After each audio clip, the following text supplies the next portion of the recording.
Welcome, everyone. I'm Debz Shakti, and I'm the host for the Hidden Variables podcast.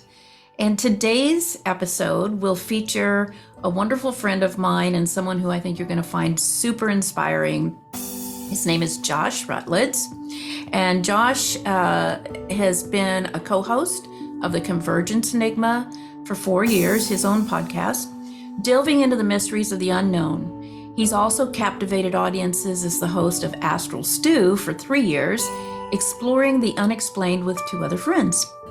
His latest endeavor, Mysterial Experiences, launched in December of 2023 and marks a continued journey into the realms of mystery. And it's so exciting for me just because I got to be a guest on the show and it's debuting today, I think. Anyway, beyond his role as a podcast host, Josh's personal encounters with UFOs and other mystical phenomena have deeply influenced his path. As an independent investigator, Josh Rutledge is passionately committed to learning more about the mystical and enigmatic facets of our universe. So welcome, Josh. I'm so glad to see you again. It's always a pleasure and a delight when I get to spend time with you. And you always have something amazing to talk about. So yeah, let's just get started here. You and I have known each other for several years, and thank you for agreeing to come on to the podcast. You have originally, when we first started talking, you were asking about some things that you thought you had remembered or dreamt about. They seemed kind of dreamlike, and it kind of turned into this foray into an awakening and an initiation experience. So why don't you just go ahead and take the floor and tell us a little bit about that? Sure. I'll also just apologize up front. So long of being the host of other podcasts, that may slip in from time to time. That may slip into a host position. So I do the same thing. It's fine. Let's see, about almost 5 years ago, 5 years ago, this coming August, I was getting ready to start doing the podcast with my great friend, lifelong friend, Stefan Gearhart. At the time, it was called Fearscape, and we rebranded recently to the Convergence Enigma. But anyways, at the time, I was getting ready to start doing that podcast with him, and I had a dream one night, and it was the kind of dream that you wake up really questioning, was that a dream? It really, for me, it felt like a repressed memory that revealed itself through a dream.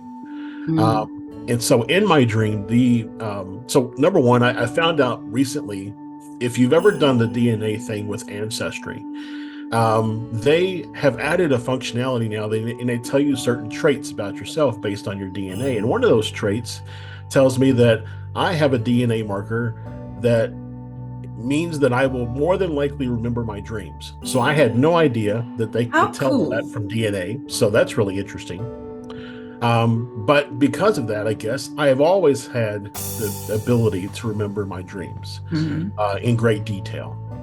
And so when I wake from a dream, when I don't remember it, I just assume that either A, it was not meant for me to remember, or B, there was something else maybe there that my brain was protecting me from. So, Sure. But when I had that dream that night, I woke and I remembered detailed aspects of the dream, smells, tastes in the air. I was holding someone's hand. I can remember the feeling of their hand in mine. Oh, wow. So it hit me on multiple levels of ensuring that I would remember this dream.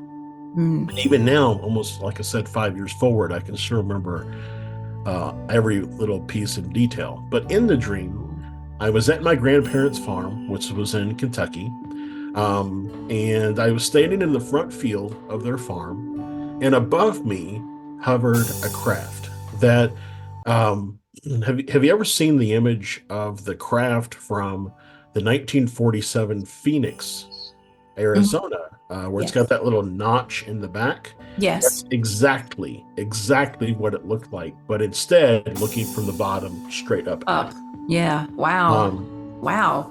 and so I stood there, and I was probably around maybe 11 or 12 is kind of the age that I can kind of see myself as in that dream Mhm. or memory. And I stood there and I was holding something's hand.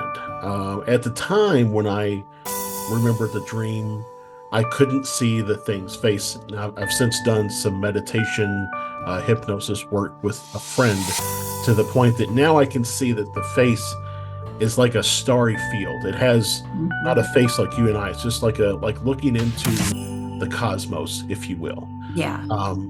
But it it kind of turned to me and it looked down at me and it said, Josh, you're a hybrid. And so because of this, you will have a different sort of life.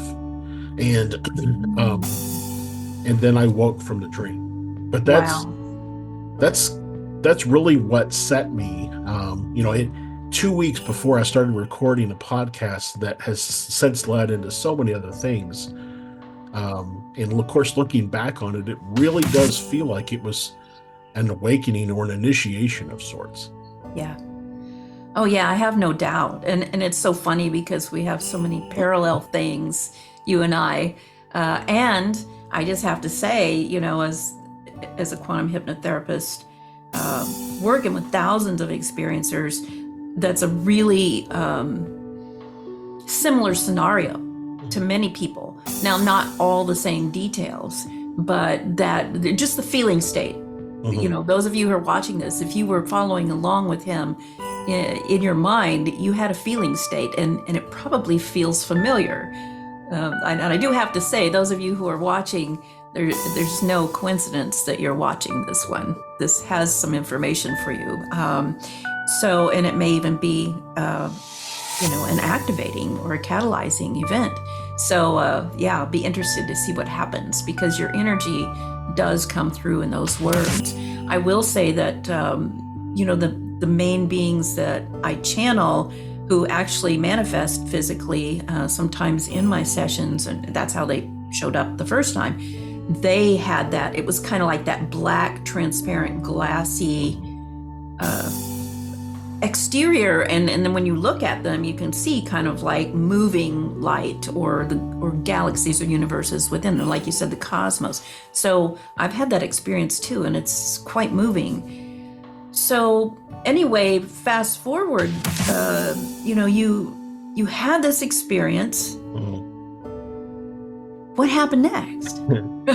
Well, so for the first, probably several weeks, maybe 3 to 6, let's say, it Mhm. was a lot of questioning the validity of Oh yeah, dream, the memory. yeah, Was it just, and I at the time I made this statement, was it just my imagination? I now though understand where imagination comes from, and so even if it yeah. was my imagination, that's not necessarily a negative. Super Um, impactful, right? right. But Yeah. still, at the time, it was, um, what does this mean? What does this mean for me? And there was another aspect to the dream that I don't share publicly. But let me just say that the message that was received in it is a my friend Stefan often says it's a pudding moment, in that the proof is in the pudding. Oh, And so it was definitely a pudding moment because it resonated with me in my current experience within reality, regardless of where I was from a spiritual perspective, from a belief in UFOs, the ghost, or whatever the case may be. It touched on a part of my life that I had not been thinking about. It really had not come into my mind. So let me just say that's a bona fide, in my opinion, that it was, wow. and that's the way I confirmed with myself that this dream was in fact some sort of, at minimum, a message for me. Um, Hmm. and I should treat it seriously. Yeah. And once I made that acknowledgement, I started having all kinds of just what I think the community calls downloads, but just these amazing flows of information. If I could, uh, there's a state that you kind of slip into from time to time when you're not quite awake, Yeah. but you're not quite asleep. Hypnagogic state. Right. Yeah. I equate it to. So I'm very much a big advocate for the movie The Matrix, and whether you like Keanu Reeves or Morpheus or whatever, there are Loved it. so many aspects of that movie that are directly translatable to our everyday reality. That if you look at it in that lens and you watch it in that lens, Yeah. It's a parable for our condition, sure. the human condition. It For really sure. is. And so when I think about that movie, there's a scene I think in the first one where they're in what they call the construct, and it's where they can go in the in between. It's in between reality and the matrix, and it's where they can go to receive training, and it's where they load all the information or whatever they need to do their work in the matrix. And so that's the way I think of it, is that place in between dreaming is the construct, and that's where I receive all of the information, all the downloads, all the ideas, everything that ever comes to me since I had that dream happens to me in that space. And so when I'm waking from a dream and I realize that I'm in that space, I try my hardest to stay in that space, to stay in the moment and receive whatever it is that I'm meant to receive. And I think that's really an important point to underscore here for those of you who are, and I know there are many people watching this who do practice or attempt to practice, dream yoga or lucid dreaming or astral travel or whatever. That is probably the most important point, other than programming yourself and practicing for that practice. But to go back just a second, that the idea of the construct, that in-between space, I really like that analogy. I had never thought about it. I've just, as my clinical training, we call it hypnagogic state, and it's just kind of the bridge between the physical reality and, in clinical statement, your dreams and your mind. But we know, you and I and those listening who are in the know that is not just your mind. Well, it is your mind, but your mind is the multiverse, right? Or I call it the infiniverse. But the construct that's kind of like the sweet spot where you have received information, you're about to go back into your physical reality, or vice versa. You're in your physical reality, about to go somewhere to receive information. But if you can stay present in that moment, that sweet spot, then you are cognizant of not just remembering the information you received, but you integrate it. You are able to understand it and you integrate it, and then you can bring it back and utilize it constructively in this place. Well, and I think about it like if you're on your computer and you're downloading a movie, let's say from the internet, and in the middle or somewhere in that download, you disconnect, you lose the connection. Is what you've downloaded so far viewable? No, because it needs the entire file in order to construct itself in a way that is receivable by me, the viewer. And so that's the same way that downloads work. If you interrupt the flow, you'll get some of it, but it won't make any sense. It'll be garbled messages because it hasn't had a chance to fully download and integrate so that it can be presentable to you in a way that you need to understand it. Yeah, you don't have all the pieces of the puzzle, which is really how most human beings, walk around on this earth. Most of us don't have all the pieces of the puzzle. And so we think what pieces we're looking at is the only reality, and it doesn't make sense, and it's frustrating and all that. But yeah, I love that idea. And it for me, the feeling state for me is I can zoom out and see the whole thing and understand it from that complete perspective, and then having received that information about what to do with it, that's so powerful. So, thanks for breaking that down, because a lot of people don't understand that is a very important piece. My yoga guru, decades ago, brought forth this teaching, from the lineage from which I come, in dream yoga, which is the same as lucid dreaming, but with a purpose, that before you ever open your eyes or move, as soon as you're aware that you're back in this reality, don't move, don't open your eyes. You can breathe deeply, but allow yourself to do what you were talking about. Be present with the information you received, and then just be with it. Just be with it and allow it to absorb, and it's really important. But you think about what people do these days.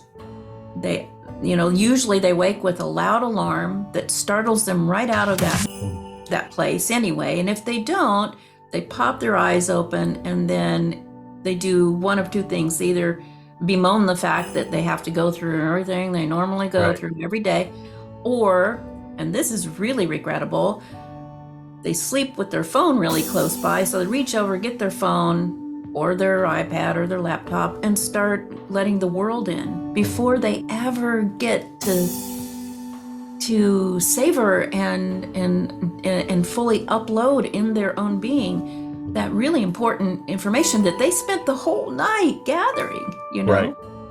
So, and the same with meditation practice, and then if you take it to another level, that's how we should do everything. That's called mindfulness, right? So, look before you leap, and allow time, allow things to absorb. So anyway, thank you. I could go on and on about that, but I think you're brilliant for bringing it through like that. So thanks. Well, thank you. So yeah, it was all these kind of flow of information, flow of thought. I have many different videos where I would be driving to work in the morning, and I would have my phone on its cradle and just recording me as I just spew this stream of consciousness information, stream of consciousness that I had received, and thinking about things. And so that became kind of my meditative practice. And many years ago, I was working for a company, and I was asked to do training for their IT service desk. And so I went through a training seminar to try to educate me on how to best be a trainer. And I learned that there are three main learning styles. And everybody is some combination of those three. And so there's kinesthetic, which is you learn best by doing, right? Auditory, which is you learn best by hearing, and visual, you learn best by seeing. But nobody is just one of those things. There's some combination of the three. Well, I am auditory kinesthetic. And so when I was driving in the car and I was engaging my hands and the brain and the activities that are required to drive, and at the same time I was verbally speaking these things that were coming through a download, I was putting it out and pulling it back in. It almost like it was translating. I got the information in one form. Me speaking it to my microphone or my video camera was me translating that form into a context that I would understand. Precisely. And then hearing myself speak it, and then later going back and listening to it, was the re-ingestion of that information now in a form that I can better understand, grasp, and grow from. Oh, I love that. I love that so much. You and I are very much alike in that way as well. As a lifelong yoga teacher, I can say, I used to, when I was really young, I thought, oh, I can't teach handstand because I can't do handstand yet, right? But over and over again, the teachings say, teach what you are learning.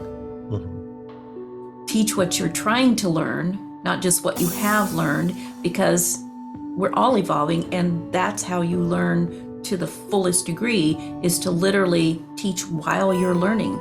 So I love the fact that you're literally translating for yourself while you're allowing it to come through your voice, basically. Which is it's channeling, of Right. course.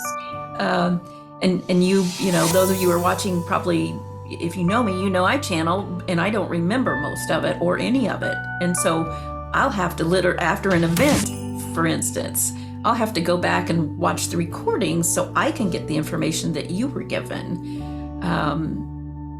So I do understand that. It's kind of a strange way of doing things, but I think it's the best way of doing things. It's kind of like going through these filter systems, right?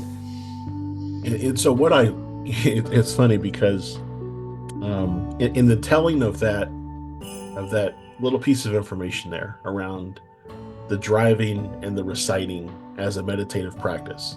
Yes. I just had a message come through in this moment that basically says, and this is why I'm not successful when I try to perform traditional meditation, where I am sitting still and being in my own space and all that. Yes. That's not the type of meditation that's best for me. And Yes. so, one of the things, and I'm going to jump ahead just a little bit, but one of the things that I recently started doing was channeling. And when I would go into these channeling sessions, I had three exposures to channelers: yourself, Daryl Anka, who channels Bashar. And I can't remember the woman's name, but the woman who channeled Seth. Jane Roberts. Yes. Yeah.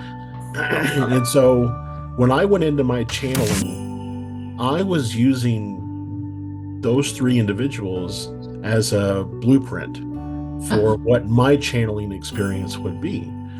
And I received some very good information, and that was, don't try to be someone else, just try to just let it flow. Yeah. And so only then, when I realized that there was no one else like me, and that's not an ego thing, that's just a basic fact. Yeah. There's no one else like you or me or anybody else who's listening. That's why the phenomenon is different for each one of us, because it's unique individual experiences tailored to the person who's receiving it. And so once I made that realization that channeling for me is going to be different than channeling from anybody else, and it doesn't necessarily matter if I do it the way you do it or the way Daryl does it or anybody else, as long as the person who's listening receives the information and it is adaptable into their life in some way, then that's all that matters. Oh, fantastic point. Everybody's different, and I wonder, to get back to something you brought up early on in the conversation, speaking about being a hybrid being, right? You have to really be unique in the way you process things and distribute them, because you're, and I'm kind of the same way. We're walking between two or more worlds. We've got a big toe on each side. Right.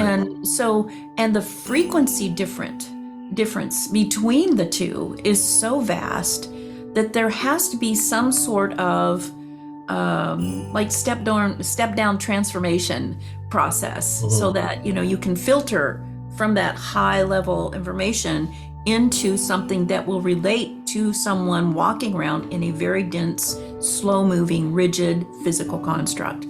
So I really like that. And I think that's why you're here manifesting as a hybrid person, because it's easier than, I don't even know how just a normal human being, would be able to do that.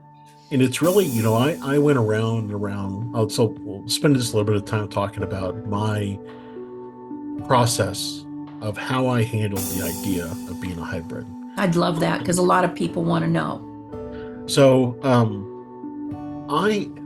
up until that point, I had only ever really thought about hybrids in the way that we think about in our physical reality, right? If you have two different plants, and Mhm. you graft them together, they become a hybrid. Right. Two different plants, two different dog breeds, right? You can put two different dog breeds together, and Mm. you get a golden doodle, or in my case, I have a Chihuahua and a German Shepherd. I don't I know about just how still can't even. yeah. I just every time I think about that, I'm like, So I have a little dog with the bark of a German Shepherd. wow. But so that was the way I had always thought about hybrid situation, is that there must be something genetically different about me. And in a way there is. I do have some genetic abnormalities, let's say, from a regular human body, whatever. But for me, that was not the hybridization piece. That was uh, that was a modification done to the physical body to be able to accept the hybridization piece. And so for me, the hybridization Habit. piece Yeah. is the energy. Yes. It's an energetic hybridization, not a genetic one. And so because of that, if I do a DNA test, it may look very similar to everybody else. Like I said, I've got a couple of I got an extra chromosome in there, but other than that, that's pretty much the only significant difference. But for me, it's the energetic piece. Yeah. And so one of the things that I've learned along my years, let's say my 5 years since I started this journey, is that um, when talk about past lives, right? I know I've heard you talk about how time is not linear, Right. and so at any given moment, you are living all of your lives that you are ever going to live. Yes. And the way I kind of picture it is there's like a big ball of light that lives or exists outside of our understanding of reality. It's from a dimensional perspective, it's probably somewhere up in like the 8th or 9th dimension. Mm-hmm. It's really far up there, really close to source.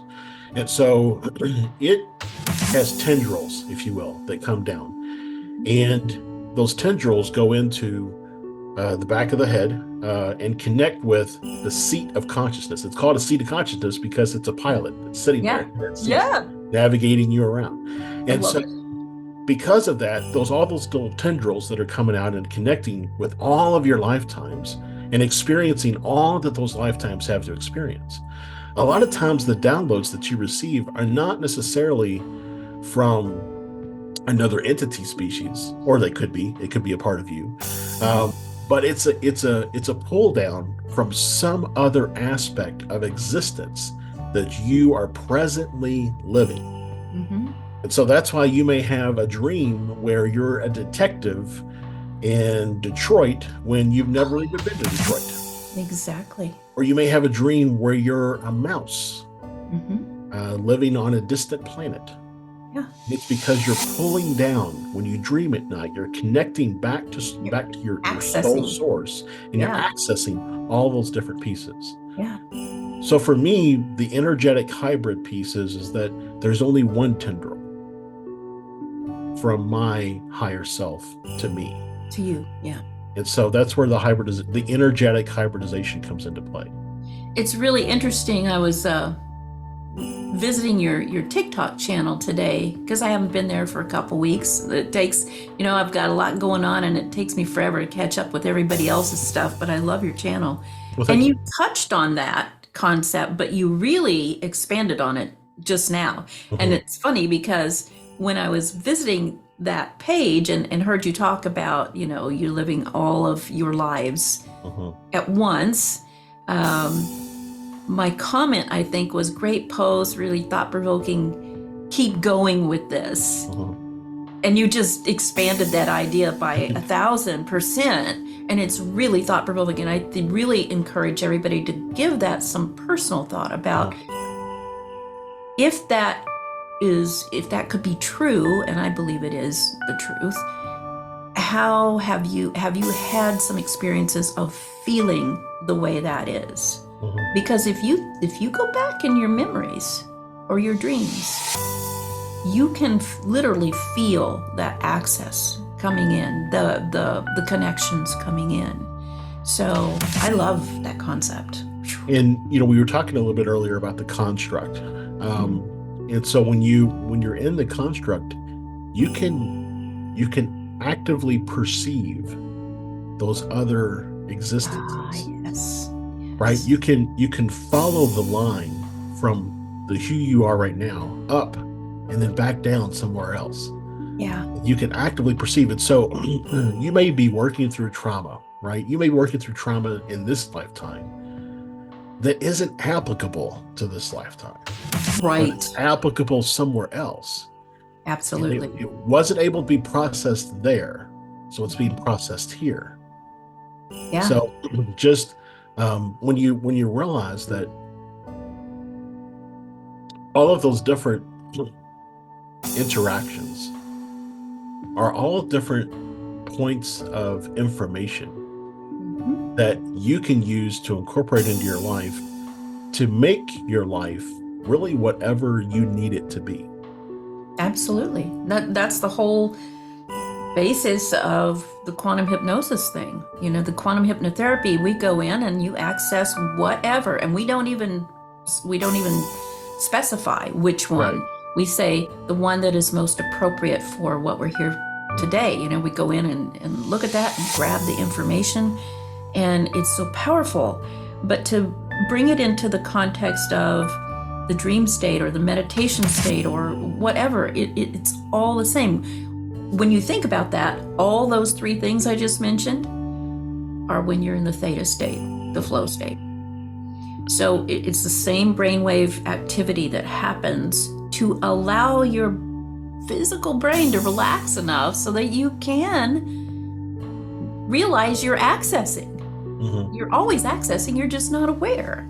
It's going back to the idea of a pilot seat, right? So it's giving your pilot a moment to get out of the seat. Yeah, I love it. Let the body do what the body's going to do. Yeah. Most people don't think about breathing or pumping their heart or digesting their food. The body does it on its own. Yeah. So imagine all of that cognitive ability that you have, that you'd use to engage with people, to work, to read a book, to watch TV. It's freed up.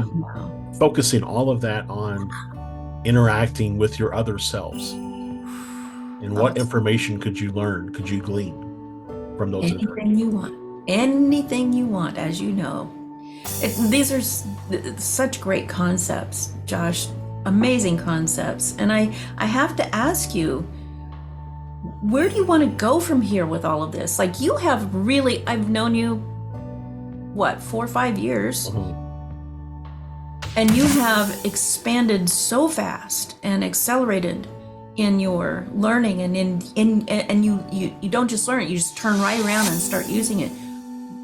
What are your next steps? What do you think you're going to be doing, or what do you want to do with all this? I don't know. I have a really strong urge,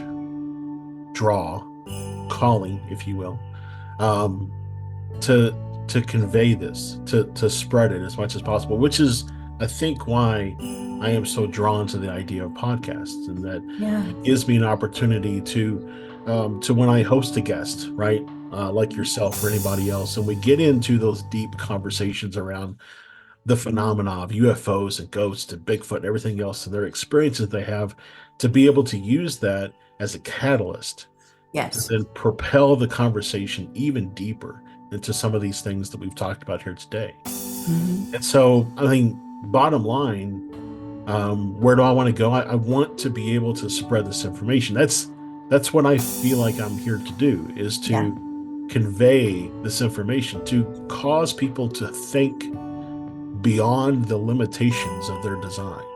Amen. Yeah, it's so funny. I think probably it's either 4 or 5 of my close friends, you were included, in just the last month, got the download that, and really were like, it's something you just feel compelled, like you can't say no.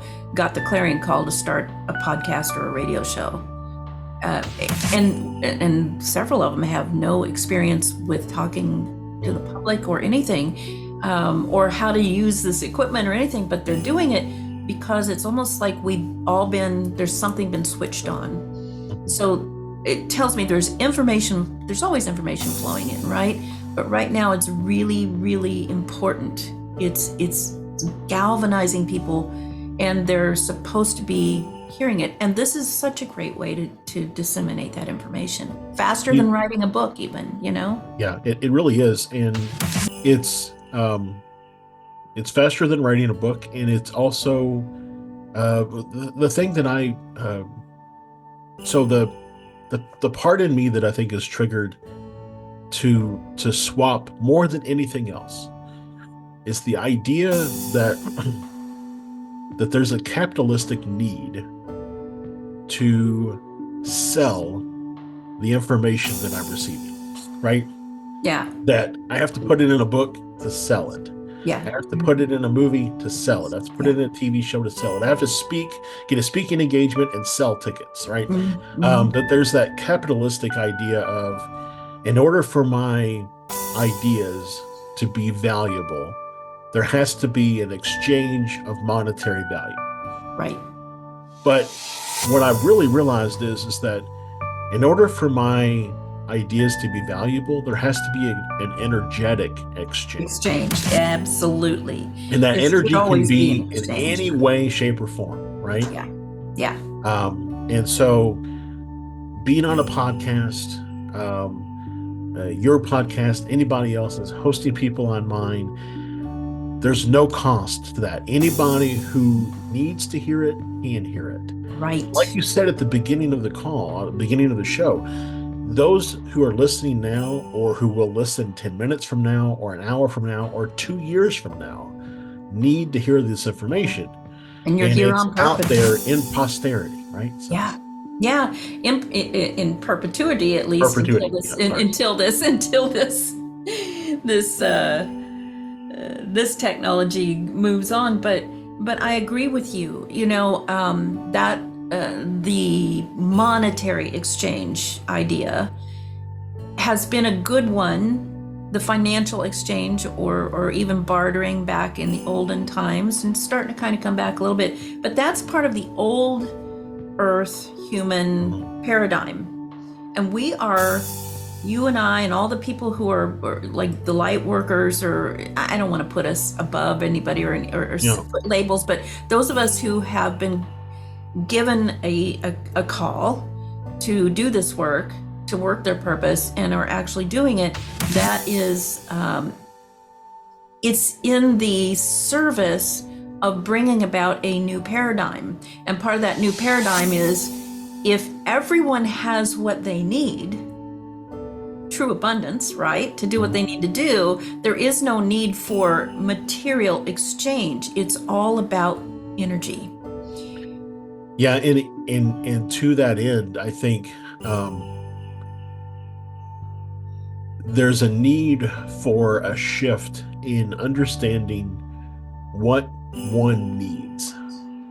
I think, so many of us look at our friends or people maybe on social media, and we compare our lives to theirs. Sure. And we say, well, that person has a fast car, or that person has a big house, or that person has the ability to travel whenever they want. And I don't have that. So therefore they must be better than me, and I have to strive to get to that. To get to that point, yeah. But you also don't know what type of person they are. Are they a happy person? Are they a lonely person? Is that what they have serving them in the best way? And so there's really a need to look at what you need. Do you need a car and a big house and the ability to travel, or do you need companionship? Yes. And so if you have that companionship, regardless of what life throws at you, you'll never have less than what you need. Yeah. You and I are students of Bashar. That's one of the greatest teachings I ever heard from him is the one about abundance. Abundance isn't just money or time or anything. Abundance is having what you need to do when you need to do it, period. And he always says that, period, like underscore. And I love that idea because it really does put things into perspective for me, having everything just fall in place. And again, I think being in the proper frequency with whatever meditative practice you have, one of the greatest psychics in the world, my friend Hollis Polk, does not usually like to sit for meditation, like I do. She walks. She'll walk like 6 or 10 miles a day. And that's how she gets into that brainwave state. And that's how she accesses, and she's fantastic. And so I get that all the time with clients and with students. They say, I just can't sit still. I can't, clear my thoughts. I can't do this. I'm like, well, maybe you're doing it maybe that's not your paradigm. Maybe that's not your modality. What do you like to do that makes you feel joyful and grateful and kind of at ease? Maybe it's drumming, or maybe it's, playing your guitar, or maybe it's painting, or maybe it's singing silly songs to your dog. I don't know. I can't remember. I can't remember who said it. But I remember hearing recently that anytime that you feel like you're in what's called or what's known as the zone, right? When you feel like you're vibing, you're like you said, you're wailing on the drums, and things are just hitting, and you're hitting all your notes like you're supposed to, and you're feeling it. You're in the zone. Yeah. But in the zone moment is that meditative state. It is. And so whatever you need to do to get there, the idea that, there's more than one way to bake a cake. Yeah. At the end of the day, you still end up with, a cake. It may not look pretty, but I bet you it still tastes good. It tastes good. Exactly. Yeah.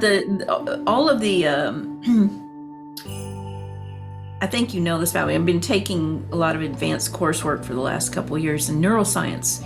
And it's awesome how it meshes with quantum physics and biology and all of these, and metaphysics.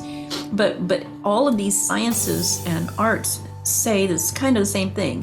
When people say, well, I don't even know how to recognize I'm in that state. Here's how you recognize it. You've probably heard me say this, or other people. You lose sense of time.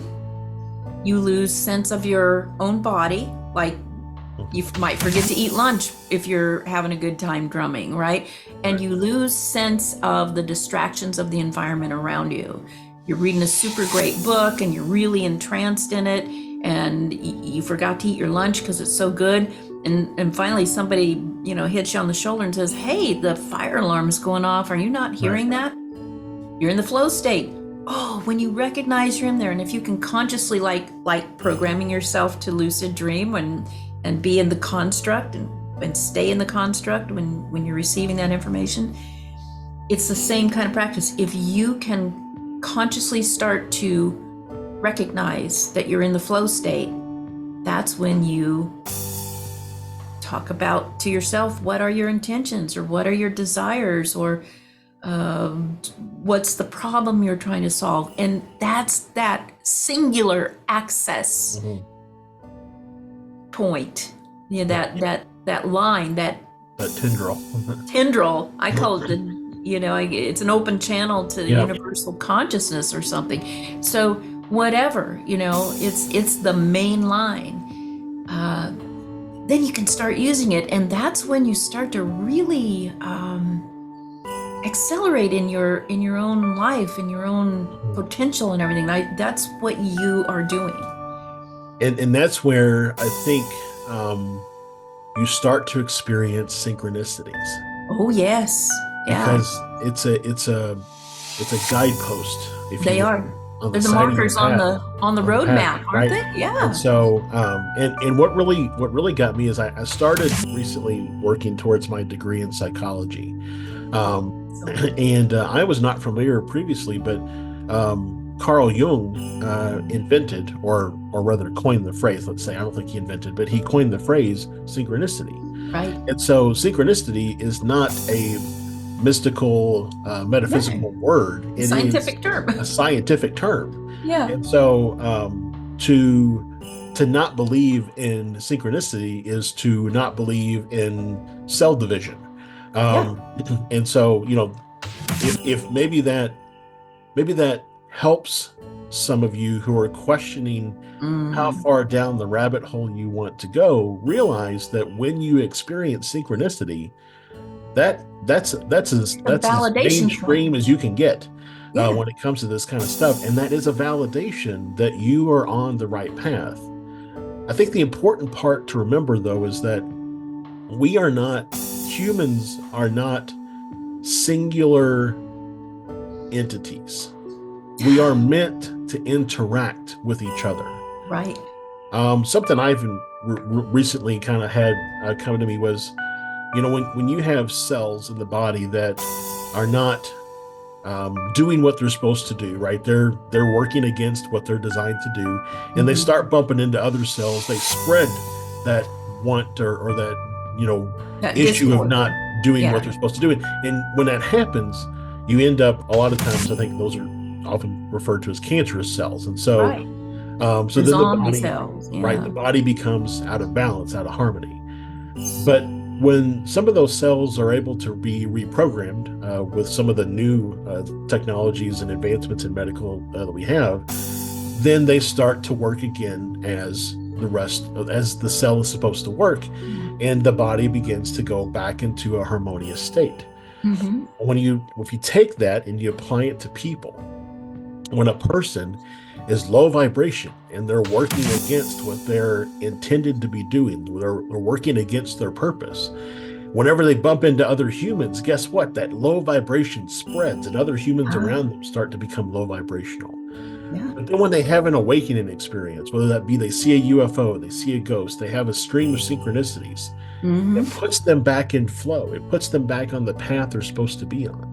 And now when they bump into those same humans, they start to put them back into the flow that they're supposed to be on. Exactly. It's called And harmonic now resonance, the right? entire human organization, the entire human organism is Is now in working accord. in Yeah. flow.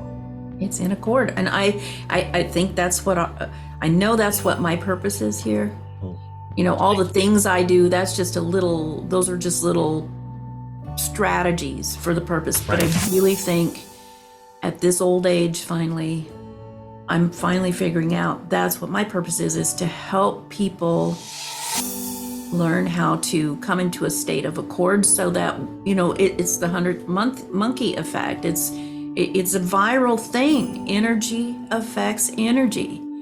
Thankfully, the higher the frequency or rate of oscillation, which is really what frequency is, the more it affects the lower vibrational states. And it's more powerful. So that gives me hope that the more we spread these concepts Mhm. and tap each other on the forehead there, and wake everybody up, wake each other up. That's why there's more than one of us here, Right. so we can help each other out. The more we do that, the greater the number of the higher vibrational cells, if you will, of the human species are existing in one place, and then suddenly coherence Right. happens. And that's what I'm about, coherence. Mhm. Not just between, which is really powerful, not just between coherence between the vibrational state of your heart and your mind, or your physical heart and your brain, if you're talking about, physiology, that's a Right. real thing. But coherence between all beings on this planet. And once we're there, then we get kind of vacuumed up, I think, in frequency to where the rest of the cosmos actually exists, Mhm. or for the best part, and we can become part of a greater community of higher level beings, where all this stuff doesn't happen. All the negative, low vibrational stuff is not magnetizing to us anymore. The old I think it still works this way with the newer 3D glasses too, but the old 3D glasses that had the blue and the red lens. Right. If you looked at They always had I used to get them out of the Cracker Jack box. It would be Mm-hmm. a little image that would require 3D glasses. Yeah. If you look at the image without the glasses, it's layers stacked upon layers. Right. And that's the way our existence is. It's layers stacked upon layers. And so when you're in the vibrational state that you're only experiencing the layer that you're experiencing. But if we, like you said, reached coherence as an organization, as an organism, and everybody on this planet, we will shift to another layer. Yes. The world that we operate in may seem very much the same. I suspect that things will just feel different. They'll look brighter. They'll look bolder. For me, it's the way I think about it is if you've ever done which I have to applaud you for sending me the Train the Puppy video that you have on YouTube. But if you've ever done the Breath of Fire exercise, oh boy, and you begin to see the colors of our reality more vibrantly. Yeah. You feel things differently, and so and unfortunately, that feeling starts to wear off in between sessions because the drabness of the world starts to eat away at it. Mm-hmm. But the more we raise our vibrational state and the vibrational state of everything on this planet, the more we will shift into those higher planes of existence. Yeah. When we do so, everything will just look and feel and taste, and experiences will be heightened. We'll level up, to use a video term. We do level up. And, I love the metaphor of the video game because I think that's why we invented video games, was to give ourselves a tangible example of what that means as we were doing it. We're teaching as we're learning. Right. So, but yeah, you're right. When you go into some of these other practices that get you into that sweet spot, that golden, that theta state, that flow state, the colors are brighter, the sensations are more intense but pleasing, but you literally see colors you've never seen before. You're literally starting to move yourself up incrementally into that other frequency, that higher frequency. And as you said, I truly believe this too. When it all does shift, it probably will still look like we're on this planet, but this planet will be different. Suddenly you won't have smog outside. And then one day you'll realize, wow, when's the last time I heard about anybody having a war or fighting even over traffic? Or, it's just, we've leveled up. It's great. It's like when you see a picture of something and you can't really figure out what it is. Like you look at it from different angles, you look at different sections, what is that a picture of? Mm-hmm. And then when you finally see it, you can no longer see it the way you were looking at it before. Fragmented. I know. Isn't that wild? And so I think it's the same way. When we make that shift, the previous way of existence will just, you'll know that something was different. Yeah. But you won't really be able to see it. No. Because you've seen it now. And you won't care. Right. Yeah, you don't care. It's like when you forgive someone for something, you can can have the sense of what happened and everything. But when you truly forgive, you really don't experience it viscerally anymore inside of you. You have let it go. You've leveled up. And you've learned from it, and hopefully the other person has too. But you can apply that in so many ways. But I really like that idea. Yeah, and just something I recently realized for myself is that the idea of I can forgive you, but I won't forget. If every time you think about that memory of that thing that you forgave, if every time you think about that memory, it causes you angst, then you really didn't. Haven't forgiven. No. You said those words. Yeah. But you didn't mean it in here. And it's a good start, but it's not complete.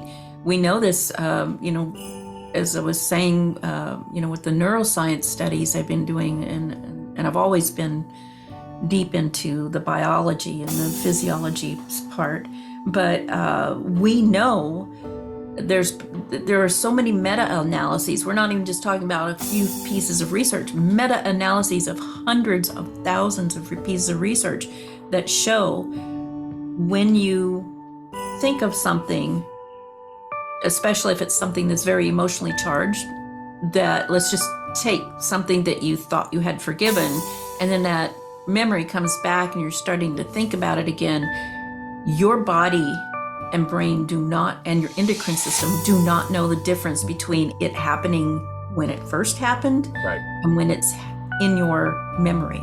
When you're thinking about it, you still make the same chemical cocktails that make you feel the same way, and your body reacts, and when your body reacts, it starts to change, and when you start to change physiologically and neurologically and all that, you affect your reality. And so that's what the key point is. You really, forgiveness is like, true forgiveness is such a wonderful gift to yourself, because it's liberating. You no longer are causing yourself continual harm from something that happened in the past. Let it happen once and move on. Right. In those physiological changes you just spoke of, if that's not evidence that time doesn't exist, yeah, I don't know what else would be. Brilliant point. Oh my God, I never even thought about that in that way. That's absolutely correct. Time does not exist. And in fact, we travel through trillions of time, space, events, and frequencies and dimensions every second. We're just not cognizant of it. Right. We're not able to observe all those things from the point of perspective walking around in a human spacesuit. Our instrument panel isn't that sophisticated, Right. But we do. And as we start to gain more conscious awareness, conscious self-awareness, and as we sustain the balance of that conscious self-awareness, we are able to view maybe 3 or 5 of our multidimensional access points at the same time, and be conscious of that, and like consciously choose which things we would like to pull in. That's a whole new practice for many of us, but it's a valid practice, valuable. It might be mind-blowing to some people to hear these words, but you can do that. Yeah, and there, something else. So I recently, put my thoughts together. So Okay. The spiritual path, if you will, that I started on, those 5 years ago, I had other little experiences here and there that, like you said, furthered. It seemed almost every time that I would begin to question the reality of what I was experiencing, I would have another experience. Yeah. Easter so, eggs. Right. It's like let me just reassure you, I had went out with some friends to do a ghost investigation, which I try to now, years later, I try to avoid the word ghost. I prefer spirit, but to do a spirit investigation, and had an amazing experience there. That's probably the first time that I learned. And then looking, of course, hindsight is always 20/20. But first time that I acknowledged, let's say, that I consciously acknowledged that I had a significant energy within me that I could use and make use of. To help others. And so, isn't that great? And then May of 2020, I had a UFO experience in my backyard in Kentucky. I saw something moving across the sky. My friend Stephanie and I were in my backyard. It was a very rural area, backed up by trees. And so we decided to signal in front of it with a green laser pointer. I'm Mhm. not really sure if it was an airplane or not, although it wasn't exhibiting behavior like an airplane, but just cautiously signal in front of it. And every time we would flash the green laser pointer, it would flash back at us. Never in any type of pattern. When we flashed, it would flash, and the flash was more like a lighthouse light. How it comes around and it gets brighter, and then it dims Mhm. out again. That kind of, Yes. you know. Yeah. Um, I've experienced this very same thing. I know exactly what you're talking about. so we watched it track, across the sky until we couldn't see it anymore. We just kind of stood looking in that direction, waiting to see if it was going to come back. Stefan happened to look over his shoulder, and just above the tree line was the brightest light. I mean, it was as bright as a full moon, but it was not the moon. Yeah. And it was just sitting there, just Wow. watching us. And we saw it for about 10 seconds, and then it shot straight up in the sky, left a little trail behind it, and disappeared. Amazing. Um, and that was one of the first UFO experiences that I recall. Again, Remember. I Yeah. probably had some throughout my life, especially given the dream slash memory that I had. I doubt that I was left to my own devices, but that was the first one that I really recalled, and that triggered in me a want to understand more.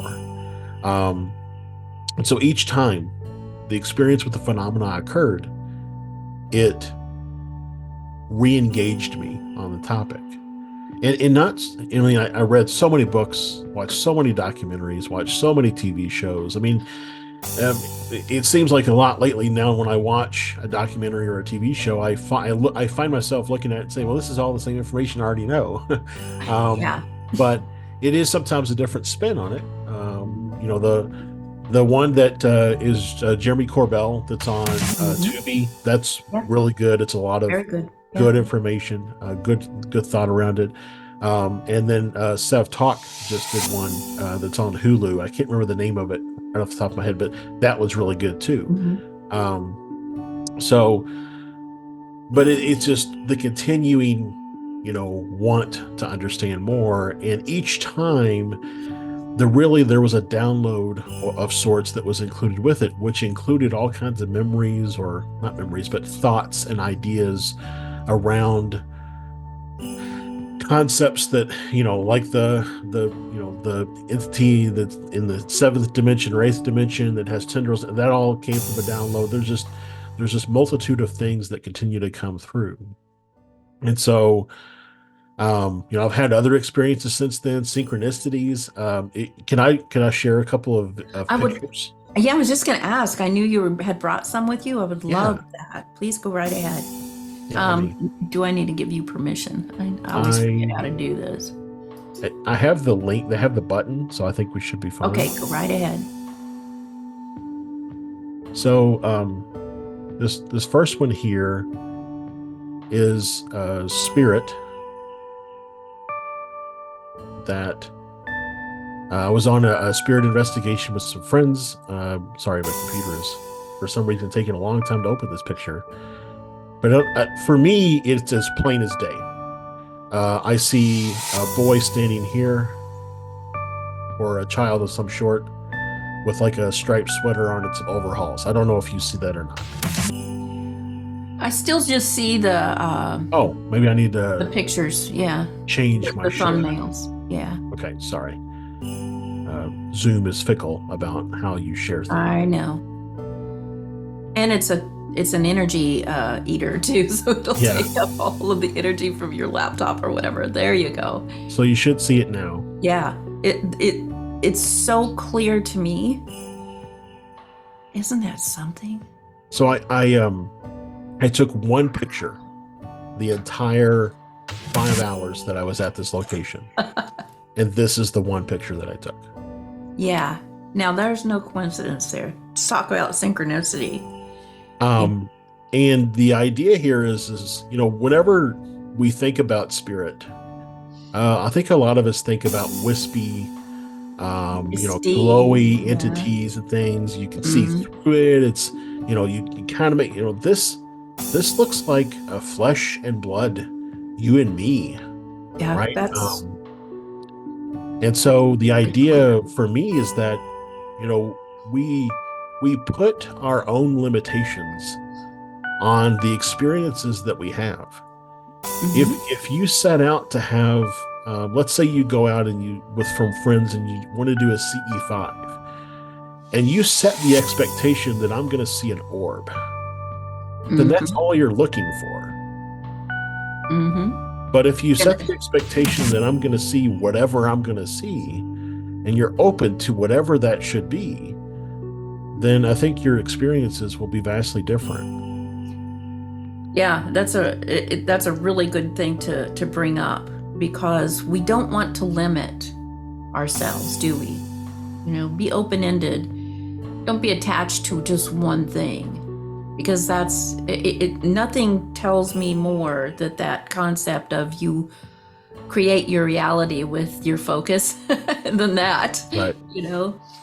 Seen it time and time again, but that is fantastic.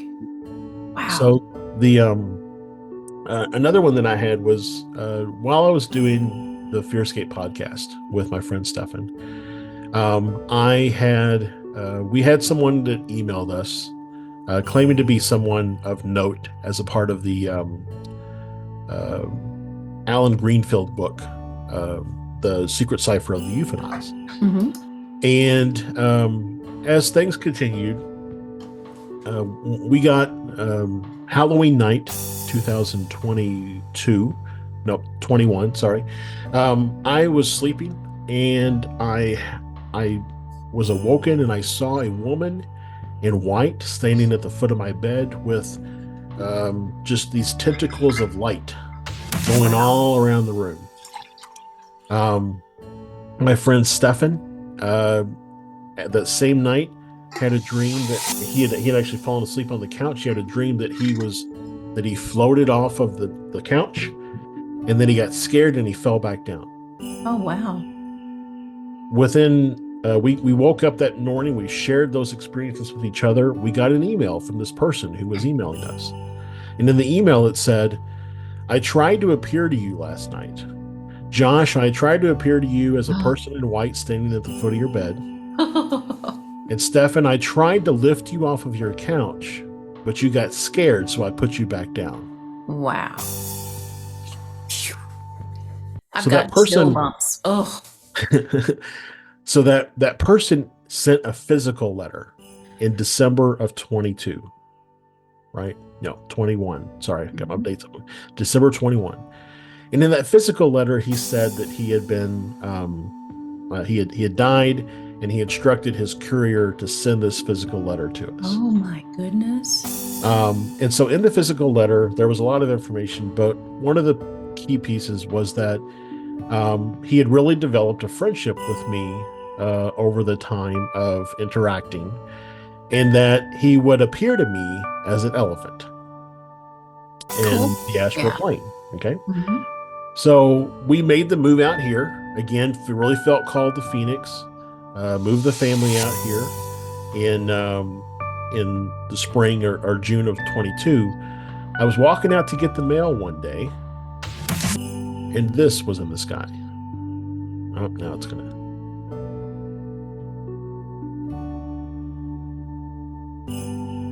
wait for Zoom to load.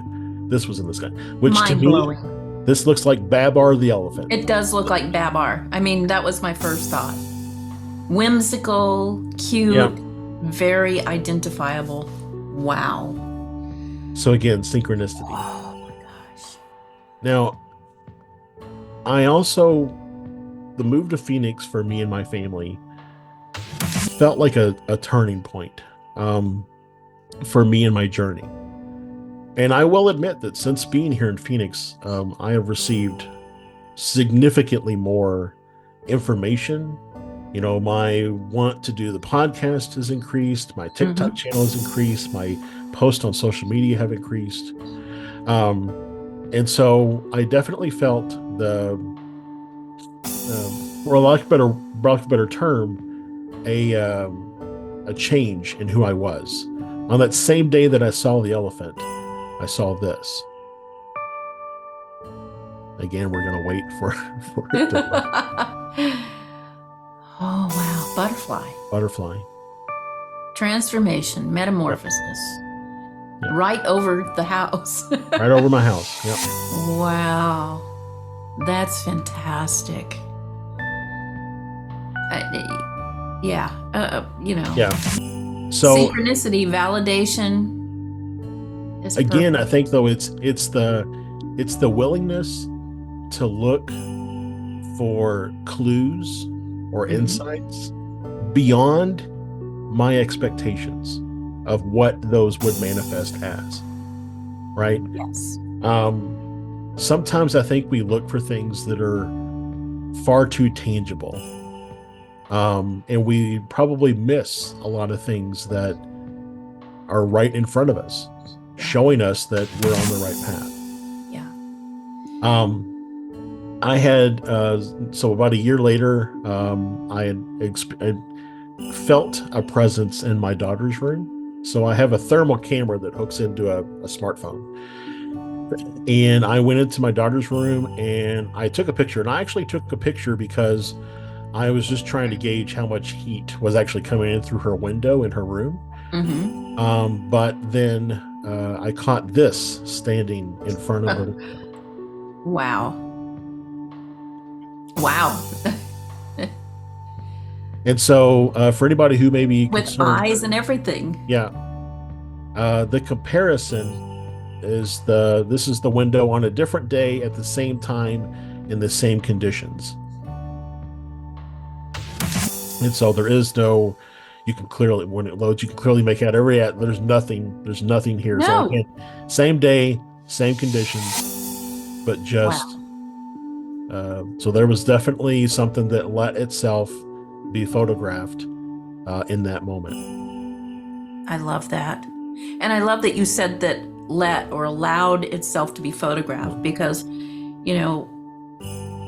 I and so many other people, yourself included, have so many encounters. And I can, I used to carry a heavy camera and video equipment around with me for everything. And, either the camera would fail, or there would only be static on the video, or more often than not, what happens is I'm so enthralled and engaged with the experience, I have no thought of even turning the stuff on, not even my phone, and I might even have it in my hand, but I've had it happen time and time again. So they determine, right, and give permission, but that's really undeniable to me. Well, and I just even noticed that there's even a dark area down here. So I don't know, there could have been a second one there that I didn't even pay attention to before. So, but yeah, I mean, it's, I was recently in a conversation with someone that talked about how the jellyfish UFO, there's a lot of controversy right now, but if it's legitimate, the question was raised, the camera that was used to capture that can see in HD. It can see thermal in HD, yet that video was fuzzy. Why is that? Yeah. And I really think it's because they put off, like you just said, they control how and when we see them. Energetic filters, everything. There's all kinds of things that could be influenced, especially the more we move towards digital cameras. It's gotten me to the point where I'm considering getting an old school Polaroid, just so that I can actually have, energy on film to see if there are things that are captured differently on film versus on digital. Yeah. Like Dorothy Isatz, who took hundreds of thousands of pictures with an old school camera. And even better, you can't manipulate a Polaroid photo. Right. Unless you then scan it, put it in Photoshop. Right. No, I guess you could, but it's just so you've got the hard copy there. Right. Oh, I think it's for those who will find a reason for it to not be what you say it is, they don't want to believe anyway. They won't resonate with it, right? That image of that spirit that I caught. So recently on my own podcast, I had a question as to whether or not there's a level of spirituality that's involved in experiencing the phenomena. And so I had an atheist, agnostic skeptic on the podcast, and that episode is 2 weeks from today. And I showed him that picture of that spirit, and he saw nothing there. Yeah. And so I really frequency. Right. And so I really do think that we do have the ability to close ourselves off to the phenomena. Right. And so if you're seeing the phenomena, like you said, you're at that higher frequency, or at least progressing to those higher frequencies. Or at a resonant frequency with them, which is what I tell people all the time who come to me who are scared to death when they have an encounter and they don't want to have it anymore and they want to know what it means. And I'm like, well, number one, let's teach you how to raise your own frequency and sustain it, because non-resonant frequencies, eventually they become so disparate that you can't perceive each other. They don't exist. They can't exist in the same perceptive place of non-locality. They all exist in the same place, but they are not perceived. So, if you are scared to death of something you think is a demon, which is probably just another aspect of yourself, trying to get a message through to you, but you're in, maybe you were raised in an energy state where you were constantly being pounded by fear statements, right? And so that's going to look like a scary demon to you, and it's going to act like it's doing all kinds of scary things, when in reality you're looking through a filter of a filter of a filter of a filter that makes it look like that, when in reality it's probably going, hi friend, I'm here to say something, something really important to you. But instead you're seeing this red glowing thing with horns going like this, instead of seeing something benevolent waving or handing you a golden scroll, right? So that's we definitely apply our own biases when it comes to a lot of these things. That's been my number one challenge to myself, is to lift all of the biases that I have against the phenomena, against people who experience the phenomena, whatever the case may be, so that I can experience it in its purest form. Exactly. Something that I've learned over the many, many years, I'm still working on it, but is to really take people at face value when they come to me with something. I do get some people who are debunkers or skeptics or, trolls or whatever. They're trying to prove me, like I'm a quack or something, or making it up. But it's interesting because they're the ones who usually have the most incredible experiences when we finally do get together. It just, it all comes down to energy. It really does. Where are you in your energy? Right. How focused are you? How much is it sustained? And that is how you translate your experience. And I don't know if anyone else is like this, but I, for the longest time, held on to other people's inabilities to see spirit or to see things in pictures. But I realized that in my own life, all that was doing was dragging me down. They were living rent free in my head, for to use the phrase that my friend uses. The traditional empath disease. Right. And so what I realized is that it's, number one, no amount of evidence will ever sway a non-believer. No. Only an experience that they have that they can't explain well. Direct experience. Yep. And then number two, I'm not here to make them believe. No. I'm here to introduce them to concepts that they will either review and evaluate and apply to their life or dismiss. But I am not the planter and the harvester. in that Right. regard. So, once I made those realizations for myself, you talking about forgiveness, it was Yeah. a huge burden release, Pardon me. Yeah. a huge strain release. And so, You freed up a bunch of energy, didn't you? yeah, very much so. So awesome. And when you free up energy, I tell people when you forgive, for instance, when you free that energy up, it's like you're standing in the basket of a hot air balloon and all those sandbags, once you think, well, I'm ready to transcend, and so you untie all the ropes and it's still stuck on the ground. You're like, well, what's going on? All the things that you haven't transmuted, let's say, to a higher frequency through forgiveness or release or gratitude or whatever, they're the heavy sandbags hanging off the basket. So every time you are able to let go of something completely, it transmutes that energy into lift, and it drops to the ground, you lift, and eventually you're able to fly.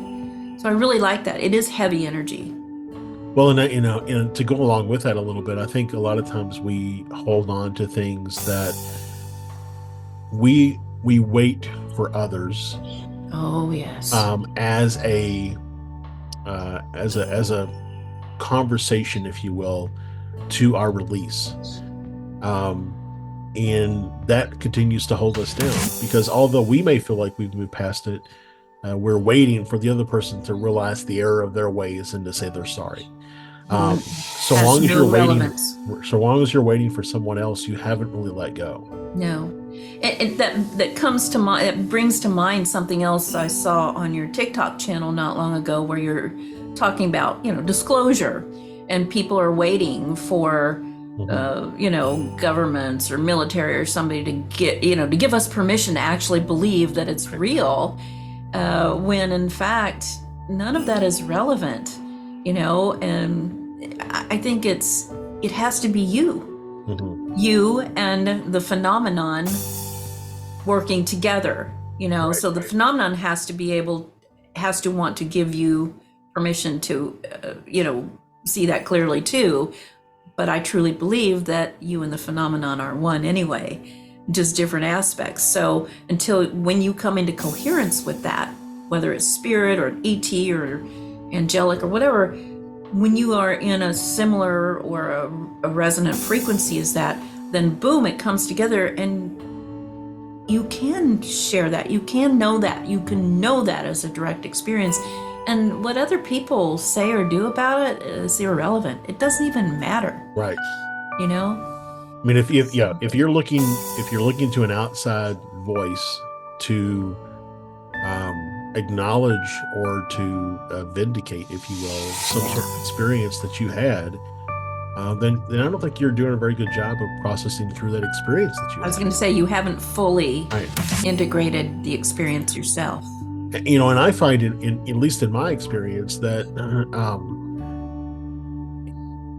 as I accepted the things that were happening to me or for me, and didn't so much worry about the why, but just accepted that it was happening, the experience for me changed. I haven't really seen, well, aside from last night, I did see a UFO last night with my daughter, but I hadn't really seen a UFO in some time, almost 18 months, because the experience with the phenomena had evolved for me. Yeah. And so that's why I do kind of akin to an initiation, where that very first experience with spirit or UFO, whichever one you think it might be, or even the dream or memory that I had, that was step one of the initiation. How I reacted to those things and how I let them modify my existence and modify my approach to how I process my existence.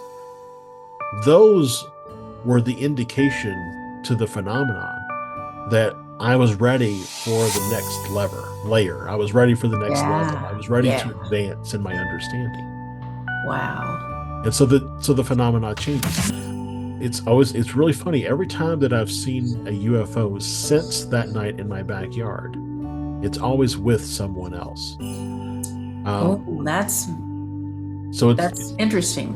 To me, the way I interpret it is it's not there for me. Yeah. It's there for the other person. Yeah. But I helped. You're the conduit. The conduit. Yeah. Or as the Rama, the people who are in Rama, I don't know if you know who they are. They've been around for a long time. Pre-CE5 group in South America and Mexico. They call those people antennas. Yeah. So the antennas are there present. They're just there, kind of as the magnet for the other person or people who are supposed to see, who don't have that energy yet. But then once they do, that happens for them, and then they become antenna as well. Antennized. So for the people who continue to have the same experience over and over and over again, that means you're not really understanding why the experience is happening. Yeah, you're still going through the same chapter, let's say, and not quite making the chapter test, but it's okay because everybody's working at their own pace. And the nice thing is the phenomena hasn't abandoned you, right? No, it hasn't said this person isn't worth investing energy in. If anything, it's doubled down. Right. It gives a lot of hope, actually, that it's going to happen. Because I get people who say, well, I have taken 537 videos of the phenomenon at night, and they all look pretty much the same. People are getting bored with it. What's the next step? How do I get there? I'm like, you still have more to uncover within yourself about it before it will change and blossom into something else. But it will. So well, Josh, we have had an amazing conversation together. Thank you. As I said before, I could talk to you for hours, but we'll just have you on again to update and expand on some of these concepts. What do you want to leave people with? And then I'll have you also just give, where they can find you, what your podcast is, where they can find that and all of that. Sure. So I think the biggest thing to take away maybe is to realize that the phenomena, and I think I said this a little earlier, but the phenomena is there for you. Yes. Every experience is personalized, tailored to you. That's why you could be doing a CE5 with a group of 10 people and everybody can have a completely different experience. Because it's tailored for you. Awesome. Yeah. And so to not look at how you experience the phenomena and compare it to how others experience the phenomena. It's meant to be a message for you, written only for you. And you should be looking inside for how you interpret and understand that message and where that message is leading you in your discovery of your own purpose. Very well put. Very well put. Well, thank you. And then as far as where to find me, you can go to mysterialexperiences.com and you can listen to the podcast there. It's also linked to my Facebook page. And I'm also on YouTube at Mysterial Experiences. And that's where you can find the Mysterial Experiences podcast. The other podcasts that I mentioned before, the Convergence Enigma and Astral Stew, those are on YouTube at Another Realm Media. Another Realm Media, okay. And I'll be sure to put, when I publish this, I'll be sure to attach links down in there so that we can, steer people to you. Thank you. Any last words that you want to leave people with? Just really thank you. Thank you, Debz, for having me on. This has been a phenomenal conversation. Several times during the conversation, I felt a significant energy presence. I don't know if it was you or something else, but But yeah, I mean, I thoroughly enjoyed the conversation, and I look forward to coming back if that's an opportunity in the future.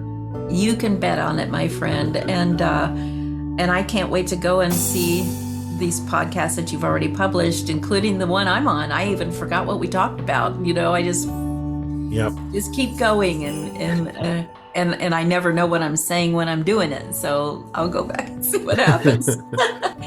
But yeah, and I've been on the Convergence Enigma as well, and that was a real treat for me. That being on that podcast was Thank great. you. So loved you and Stefan. So, all right, Guy, thank you so much, and blessings to you, your family.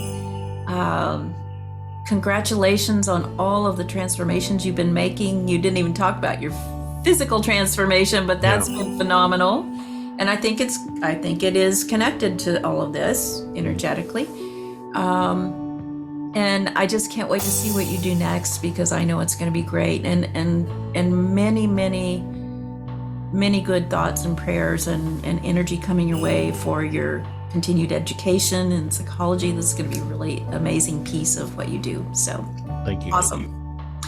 Josh Rutledge, thank you so much for being a guest on Hidden Variables. I love you very much. And everyone, go out there and be amazing today. Much love. Thanks.